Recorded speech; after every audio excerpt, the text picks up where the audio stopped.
Welcome to TV Warren's coverage of the Great Lakes Comic Convention. I'm your host, Paul Smith, and joining me is Ben Smith. Thank you, Paul, and thank you for joining us for this two-day event. We're going to be bringing you all the action on the Comic-Con floor, including guest interviews, special discussions with the folks here at Comic-Con, and much, much more. And TV Warren's coverage of the Great Lakes Comic Convention starts right now.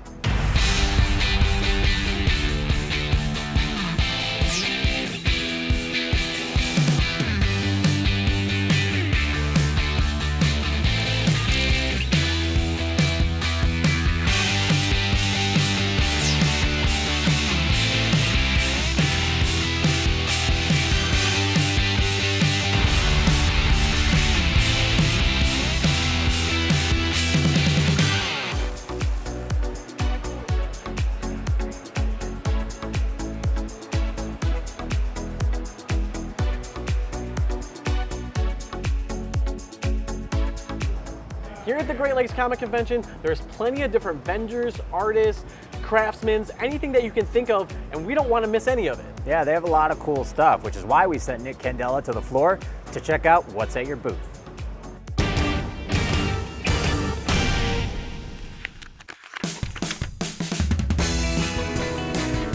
And it's a simple question.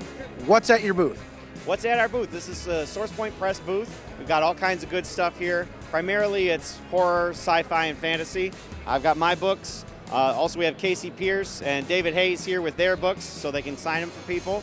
I wrote Monstrous. It's set in Frankenstein's Europe and has steam-powered robots fighting classic monsters. The good guys are not all that good, the bad guys are not all that bad, everybody's a little bit monstrous. I also have Wild Bullets and Holliston, which is based on the TV show by Adam Green, so a horror sitcom, kind of like The Big Bang Theory for horror nerds. But yeah, we've got Cirrus here, we've got Nora, Rotten Tail, the movie and the graphic novel, so lots of cool stuff for people to come check out. What's at your booth? All I have here right now is stuff for an upcoming card game, War Kingdoms. These are the animal prints, and then I also have more comic book and fantasy related things as well. And are you the artist on all of them? I'm the artist on all of it. It does look like multiple people sit here and sell stuff, but it is all me. Generally, I have oil paintings as well. I have a few here, but I have a setup where I bring big ones, but I didn't bring it this time. How did you get into, artistry? Obviously you figured out you could draw. What made you kind of get into like the comic realm and like these fantasy pictures? I grew up with a bunch of really great artists. So all my friends are artists as well, and we used to try to get into comic books all the time. It is very difficult. So for the first 10 years of, I'll say, my career, I attempted to do comics. I did a few. I still do some on occasion. There's a few people that can get me to do it. But I slowly started moving away from comics to fantasy and sci-fi and stuff. So I do these still and still do sketches and commissions. But other than that, I focus more on the oil paintings and the animal art. What's at your booth? We have hurler bead fused art, from pop culture to comic books to anything you can imagine. We have things from magnets to keychains to wall collectibles. We have things on canvas. We have things in frames. So much to offer, and there's a lot to look at, and a lot of love that went into it. What kind of work goes into this? I mean, how many of these beads do you just have like all over your house right now? Too many. So on average, day after we're done making the beads, we sweep up a good couple handfuls of beads because they fall everywhere. Otherwise, you take a little pegboard, bead by bead, wax paper, and you iron it together, and then you get something like this. You get a whole bunch of different things you can make. Very cool. You have some unique items, like you were saying, some of the pop culture. I don't think I've ever seen the frames. That's very unique. What made you think of putting them in frames? I've seen a lot of people grab some random pictures and put them on canvas. I said, well, what's the difference between just popping it in a frame? All right, so I'm here now with Mark. Mark, tell me a little bit about what's at your booth. You have some unique art, and then you got to tell me about the fan. I don't know what's going on. That's one of the coolest things I've seen here at the Comic Convention. Well, this is a LED hologram display fan. I use it to advertise what I'm selling here. I got the Copic drawings, which I bring here each year, and this year I got the new Cinema 4D 3D art and hopefully, things go well this year. What are some of the more popular things that you sell? Is it movies? Is it cartoons, comics? Well, I'm trying to do a variety of things, so I reach out to more customers, mainly comic book characters, movie characters, some old school, some new school, and just working hard at it and, trying to build up the collection here. And are you the artist? Do you draw these? How do you come up with, exactly what you're going to do? I see like some of the digital stuff versus some of the hand-drawn stuff. What's kind of the mix? What do you enjoy doing most? Right now, I enjoy doing the 3D stuff mostly. I started out doing the Copic drawings, but I wanted to do something a little more challenging, so I started getting into the 3D stuff. This year, for the first time, I have all the new Cinema 4D 3D work, which I just started doing about 9 months ago. Coming up next on TV Warren's coverage of the Great Lakes Comic Convention, WWE Hall of Fame wrestler Ricky the Dragon Steamboat joins us on set. So we just got a new intern this week, and it's been weird.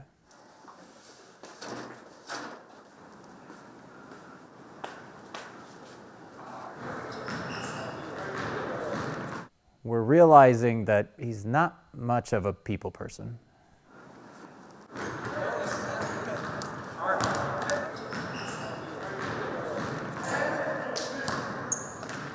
I don't think it's going to work out. Turn up the flames.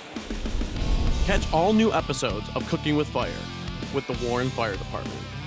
Each month, TV Warren will feature a member of the Warren Fire Department sharing their unique firehouse recipes. You won't want to miss their creative and delicious meals. Tune in to TV Warren to watch all new episodes of Cooking with Fire.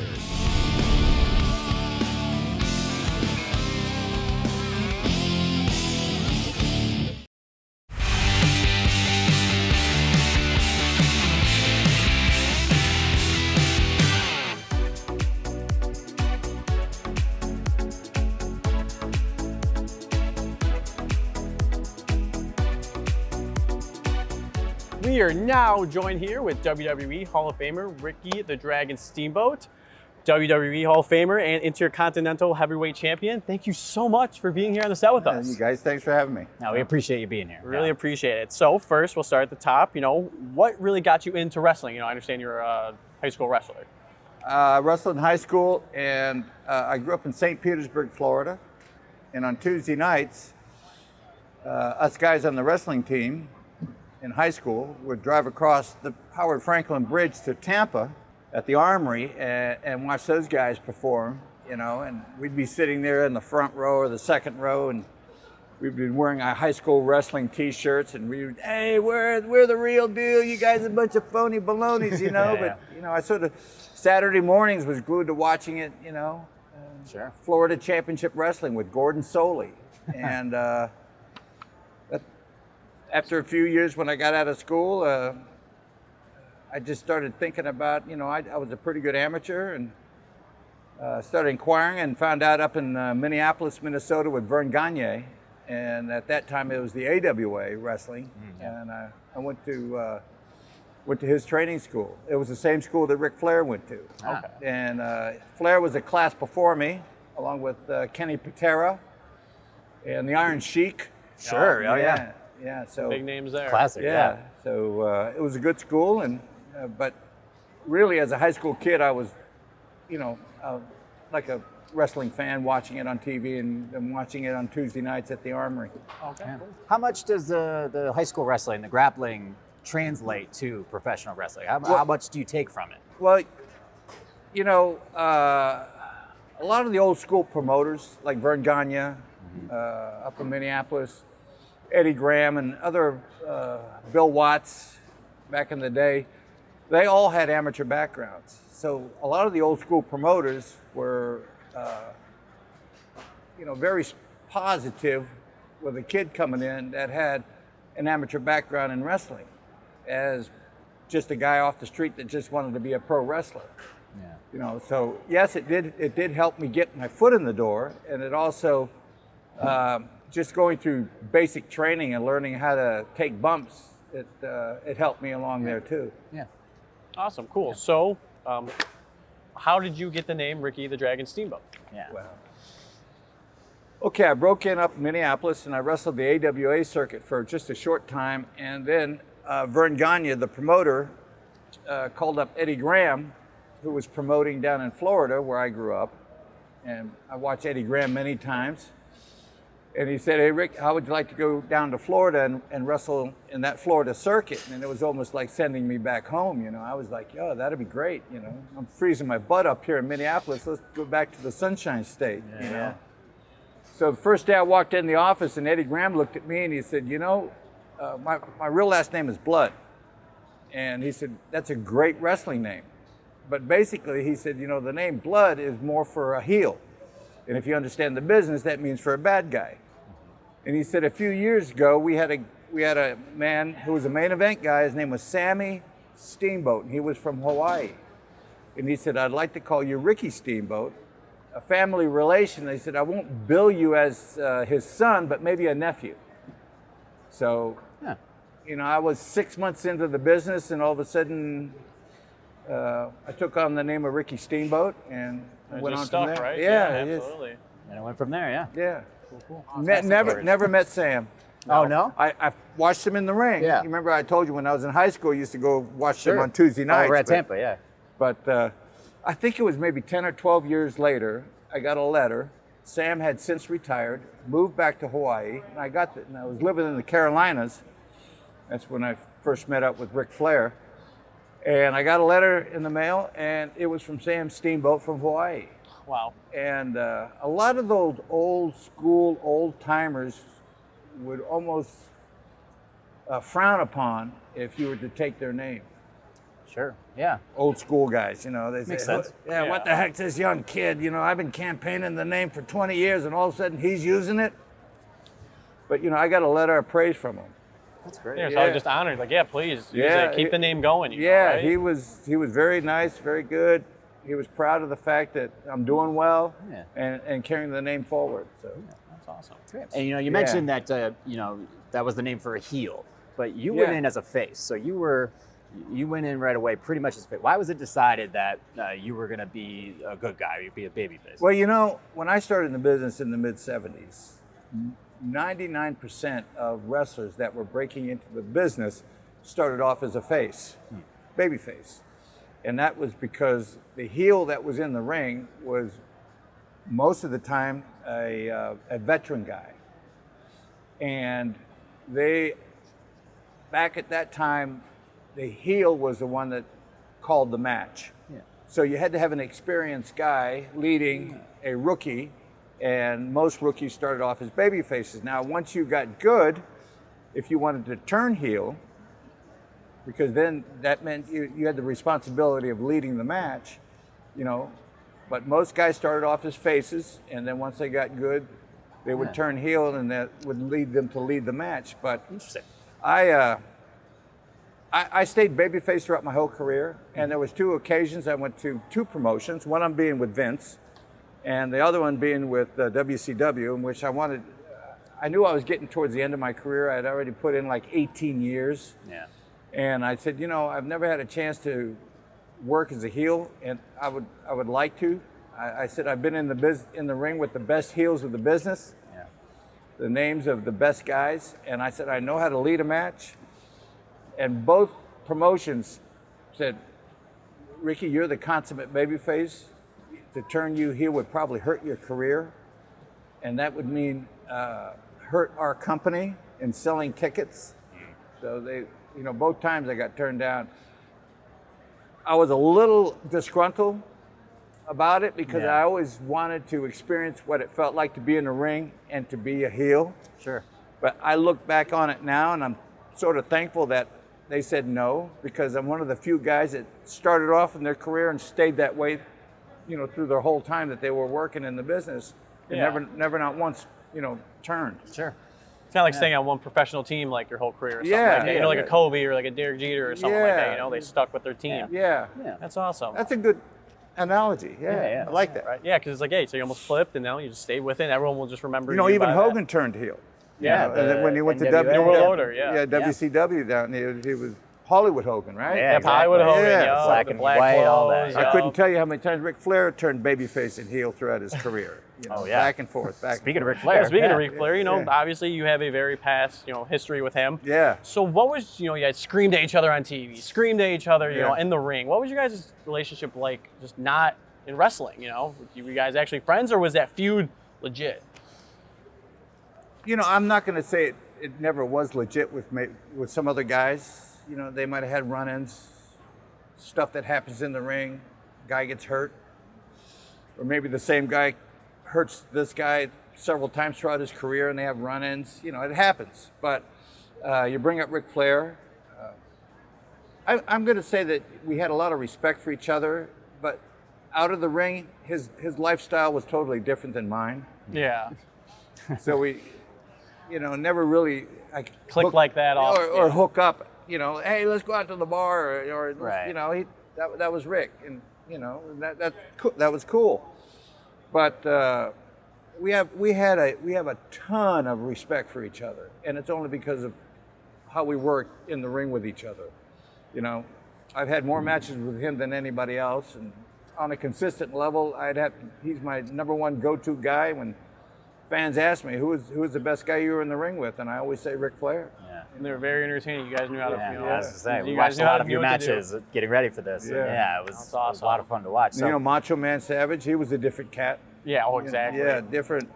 yeah, right on down the road a little bit. Yeah, yeah, right. back into your guys. At the We'll get se- to that. yeah, but well, Yeah, at we'll the- get to the Macho Okay, Man here yeah. in a bit. but what I wanted to ask though is, you were talking about kind of the heel-face relationship. What I'm curious, just in general, in your experience in the business, do you find it's easier to keep a good feud going with someone you don't like off the ring, or someone you do like? Is there much for me? It's Yeah. much easier to keep it going when you're on the same page with the guy you're working with. Absolutely. Yeah. And it's almost like the same thing in any workplace. Yeah.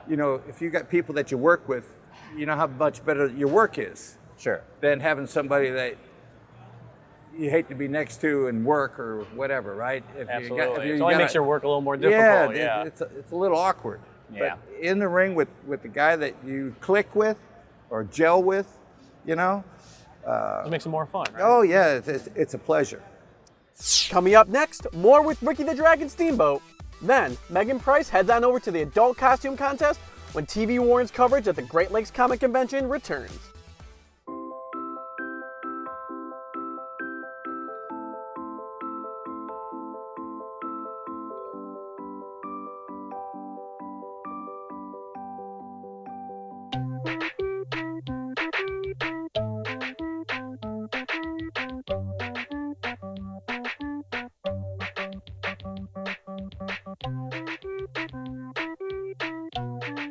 Start a story. Adopt at theshelterpetproject.org. Whoa, whoa, whoa, what did I tell you guys about pillaging the truck? Ridiculous. It's like the fourth time this week. Ridiculous, come on.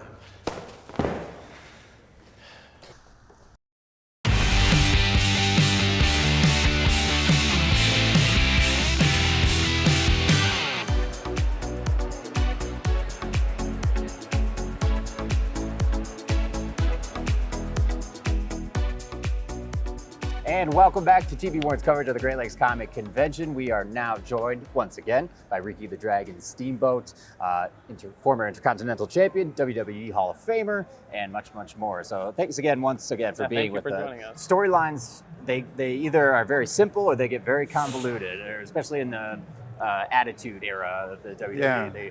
What was there ever a storyline that was pitched to you that you went, nah, probably not going to do that? I've never turned down a storyline that was pitched. But I will tell you, there was a storyline that I was glad that it was over, when it was over. Yeah. And Jake Roberts and myself, we had a run for a while on, of course, he always had his snake in the ring. Sure. And then the company came up with an idea of, Ricky, why don't we get you a dragon? And there was times I'd have a South American caiman, better known as a crocodile or a monitor lizard. Yeah. The handler was the same guy that brought Roberts his snake, was the same guy that brought me my whatever lizard I was bringing in the ring, you know.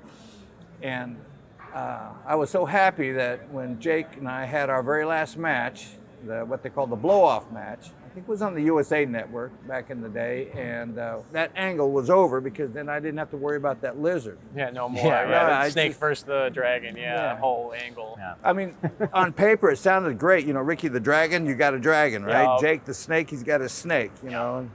And then it ended up, our blow-off matches, I had my dragon in my corner, and he had his snake in his corner, you know, type of thing. Wasn't there a point where you guys threw each other, like he threw the snake at you or something to that effect? I feel like I remember watching that. It was. There was a toss. There and was- you're like, Yeah. There was a point to which he went to his corner and got his snake out of the bag. I went to my corner and got my lizard, whatever, the crocodile out, and we clashed in the middle of the ring. And his Yeah. snake went flying. That's right. You know? Yeah. So I'm kind of just piggybacking out for his story idea. What's like the craziest story that they pitched you that never actually really happened? You know, where they told Didn't you? have any crazy stuff. Nothing like no, that, I no? was, you know, all the promotions that I've dealt with over my career knew that I was pretty much just a straight up type of guy that you couldn't approach me with an angle that was Too ridiculous yeah, or too just, you know, it might fit this other guy's character, Yeah. but I was more pretty serious type of guy. Yeah. You're a team player. Yeah. Team player, that's good. You know, so we mentioned, you know, Macho Man, and Yeah. literally maybe 20 miles down the road from here is the Silverdome, old, yeah, right? old Yeah. Silverdome that Yeah. got knocked down, you know. Yeah. I guess it's not there anymore. Yeah, not there anymore. You know, considered Yeah. to be one of the greatest matches of all time. Can you just kind of talk us through that day? You know, such an epic battle. Some people, like I said, people consider it being one of the best matches of all time. Well, In my opinion, it's one of the best. Yeah. Thank you. You know, here it is 30 plus years later, and I still get one of the most popular questions I get from wrestling fans. And they always bring up that match. Yeah.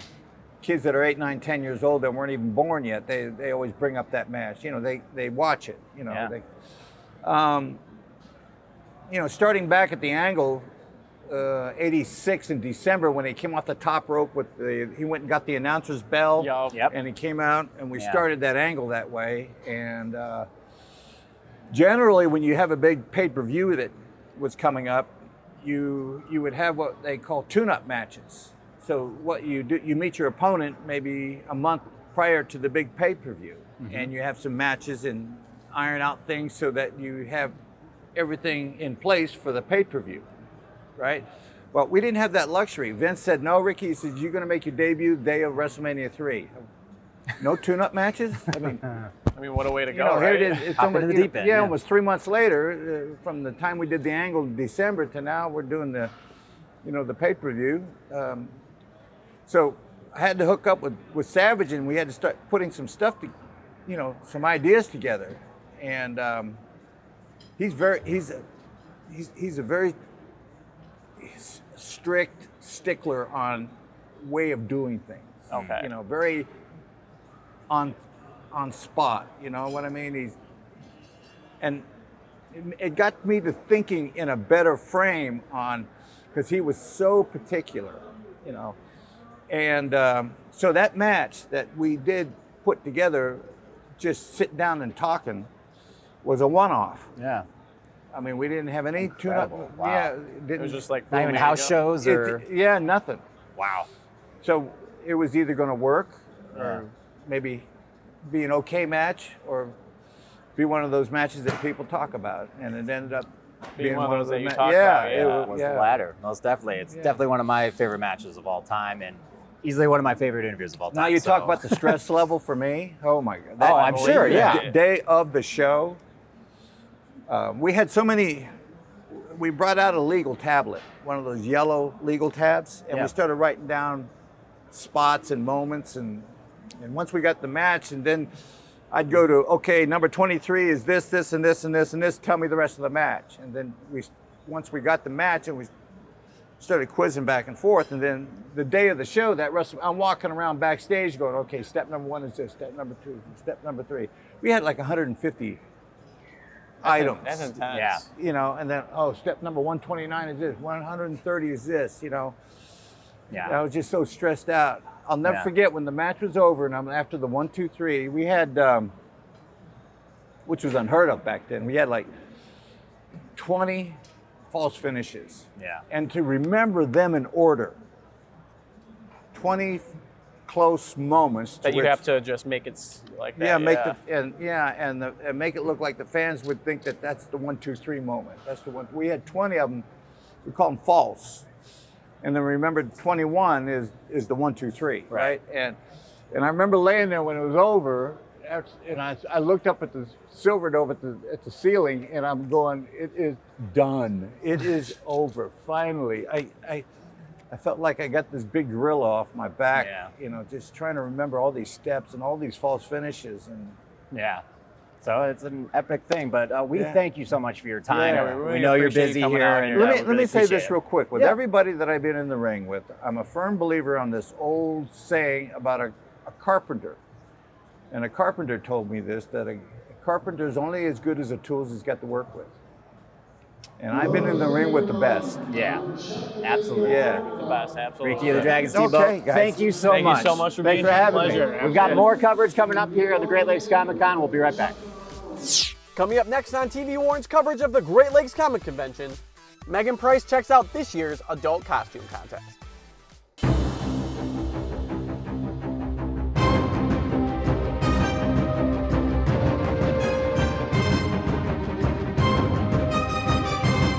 I will be getting back to the Cineplex soon to give you more reviews.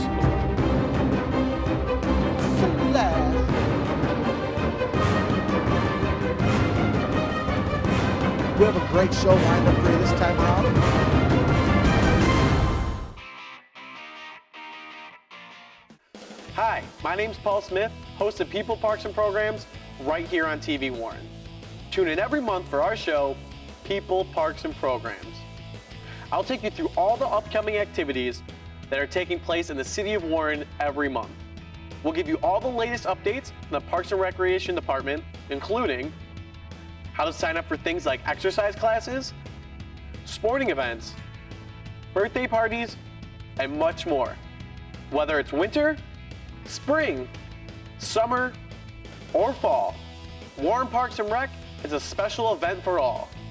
So keep it tuned right here every month on TV Warren for People, Parks, and Programs.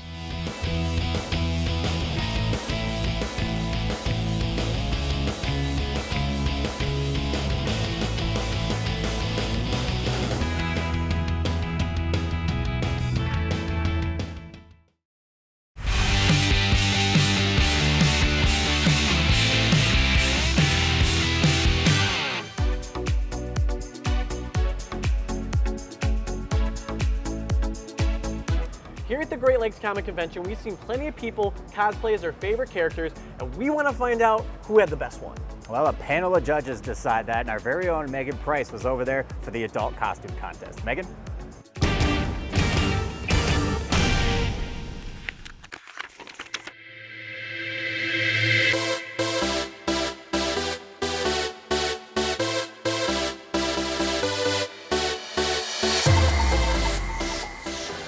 So we're talking about adult costumes. Talk to me about what are you guys looking for the adult costume?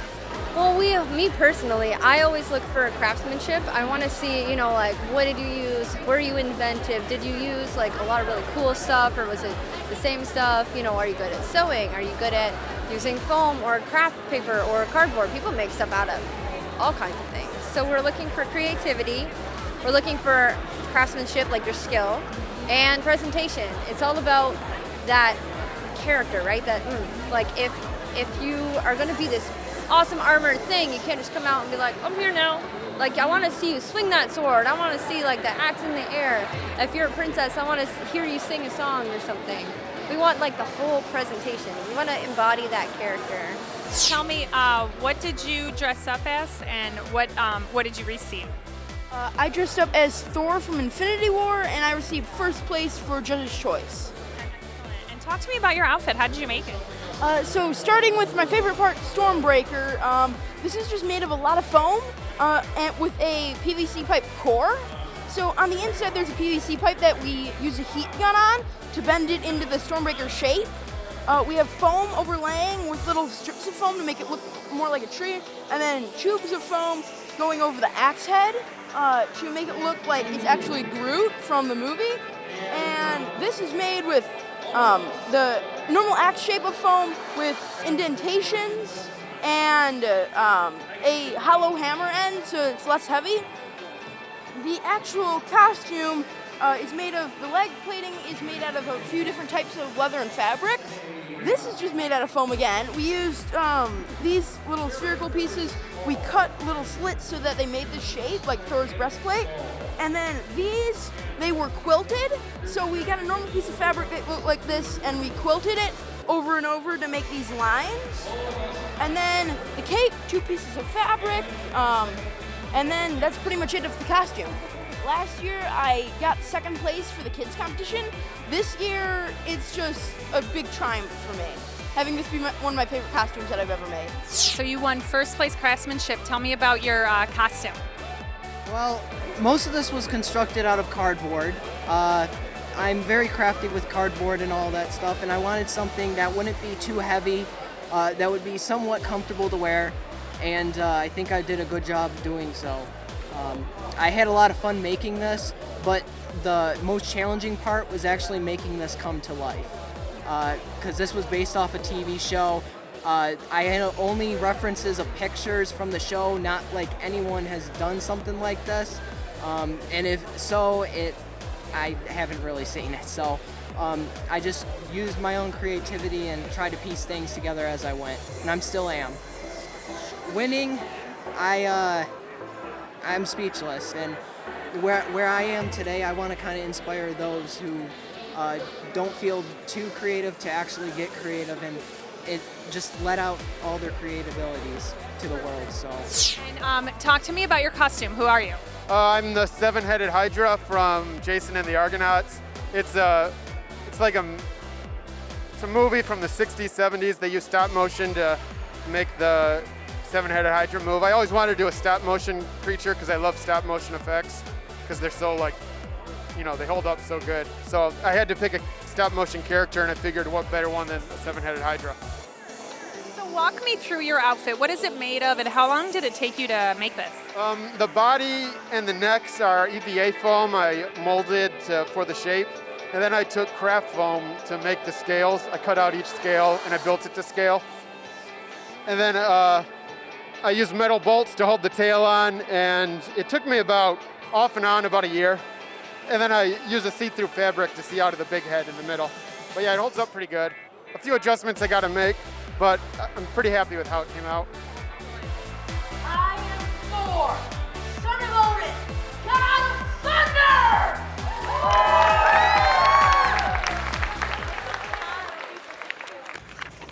Well, folks, that's going to do it for this latest episode of TV Warren's coverage of the Great Lakes Comic Convention. But all you fans out there, don't worry. We're going to be back with more guest interviews and more action from the Comic-Con floor. We'll see you next episode.